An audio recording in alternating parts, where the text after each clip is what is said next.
eu gostaria de falar sobre uma coisa muito importante para todos nós.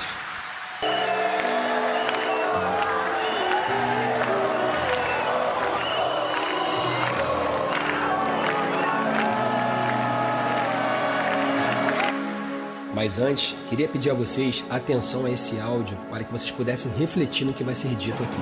Eu quero começar pelas notícias atuais que tanto têm chamado a atenção.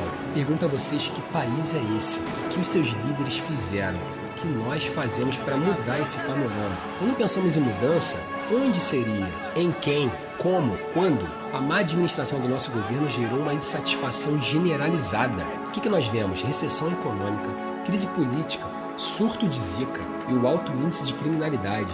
Um país sem confiança da parte dos eleitores, de alguns do próprio partido e de investidores, perdendo o selo de bom pagador que foi conquistado em 2008. E tudo isso com as Olimpíadas prestes a acontecer no país. Alguns sugerem a renúncia da presidente, o que abriria espaço para o vice Michel Temer.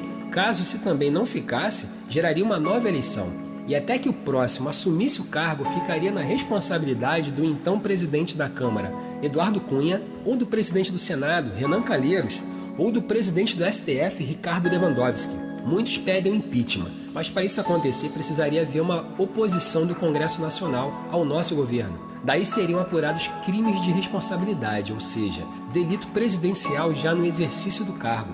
Já falaram até de cassação da chapa Dilma Temer, aí o julgamento seria no TSE, apurando crimes eleitorais na campanha de 2014 como o abuso de poder econômico e político.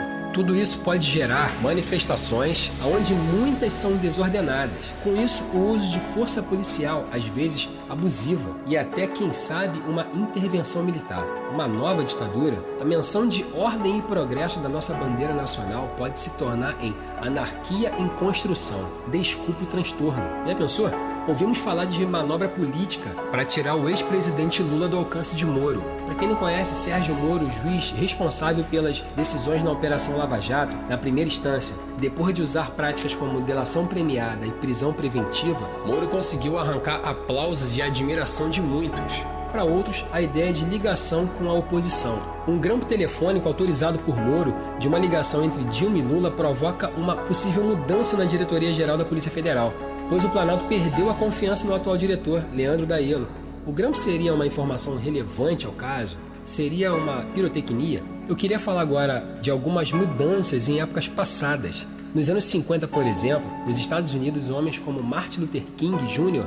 lideraram a luta contra algumas leis abusivas no estado de Alabama, em Montgomery. Depois de tentarem retirar Rosa Parks do assento do ônibus, onde, conforme a lei, ela, então negra, deveria se levantar caso algum branco estivesse de pé. Mas ela estava no lugar devido conforme a lei destinava e tinha pago a sua passagem. O motorista modificou o anúncio do assento para brancos e pediu que todos os negros se levantassem. Ela, como muitos que já sofriam tal abuso, intolerante e determinada a lutar, permaneceu no lugar. O motorista chamou a polícia e ela foi presa por desacato. Aquilo foi o estopim para a luta em massa pelos direitos civis e contra a segregação racial. O pastor aderiu ao movimento não violência de Mahatma Gandhi, que nos anos 40 conseguiu vencer a luta contra a segregação racial e a favor da independência da Índia, que era governada pelos britânicos. E também Gandhi conseguiu influenciar homens como Nelson Mandela contra o apartheid. Voltando para King, depois de 13 meses de luta com prisões, força abusiva das autoridades, eles conseguiram acabar com a segregação nos ônibus, que ganhou força para outras lutas. O presidente da época, John Kennedy, que apoiava a luta contra a segregação, lembrando que Kennedy era um presidente branco que lutava não a favor dos negros, mas a favor da igualdade racial. Ele foi morto com um tiro na cabeça, em seu carro, o que causou uma tristeza imensa naqueles que lutavam, porque eles tinham o apoio de um presidente do país. E de repente o presidente do país caiu, foi morto. Então causou uma tristeza, causou uma falta de fé entre eles, mas ainda assim eles tiveram força para continuar lutando. E lutaram ainda por muitos anos, tiveram muitas conquistas e muitas vitórias. E também tiveram perdas, porque não existe luta sem perdas, mas alcançaram o êxito na sua luta, devido ao esforço e perseverança de cada um deles. E depois de muitas conquistas, Martin Luther King também foi assassinado. Assim como Gandhi também foi assassinado mais à frente por causa de uma briga religiosa da qual ele não fazia parte, da qual não era a importância no país. O país era para unificar a nação e não dividir por causa de religiões. Por causa de uma briga religiosa que não tinha mais nada a ver com a ideologia da independência do país e contra a segregação, mas também por causa de briga de religião.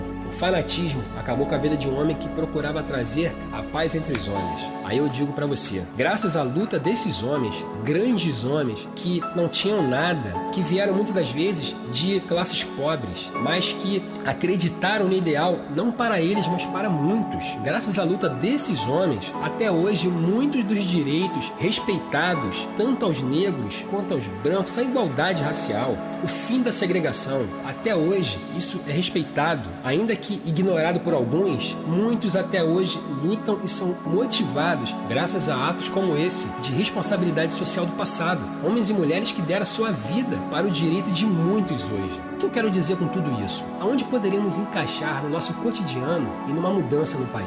Esses homens, antes mesmo de lutar, se prepararam, se organizaram de forma correta. Eles sabiam o que estavam fazendo. Com armas, preparado para uma guerra como soldados de guerra? Não. Eles agiam com respeito, com educação, com compaixão, com compreensão. Eles tinham paciência. Eles tinham amor ao próximo. Amor ao próximo que não é simplesmente você amar aquela pessoa que você gosta, mas você amar aquela que você também não gosta. Porque é difícil você gostar de alguém que não gosta de você. Mas Jesus, na vinda à Terra, Ele ensinou que devemos amar até os inimigos, até as pessoas que dizem na nossa cara que não gostam da gente, até aquelas que muitas das vezes fazem coisas que consistem em falha de caráter. Ainda assim devemos amar. Por quê? Para ensinar essas pessoas como agir, assim como um dia aprendemos com aquele que veio trazer a palavra da verdade. O amor é o mais importante entre eles. E nós, será que sabemos exatamente o que fazer, o que estamos fazendo? Qual o primeiro passo a ser dado? Antes de externar, de colocar para fora nossas reivindicações, precisamos mudar o lado de dentro. Não o lugar, mas a pessoa. Eu estou falando de você, eu estou falando da minha pessoa. A revolução primeiro começa em si mesmo, para o nascimento da evolução. Daí podemos proclamar a ordem e o progresso. Todos nós queremos mudar o mundo. Então por que não começar pelo planeta chamado eu? Pensem nisso. Deus abençoe a todos.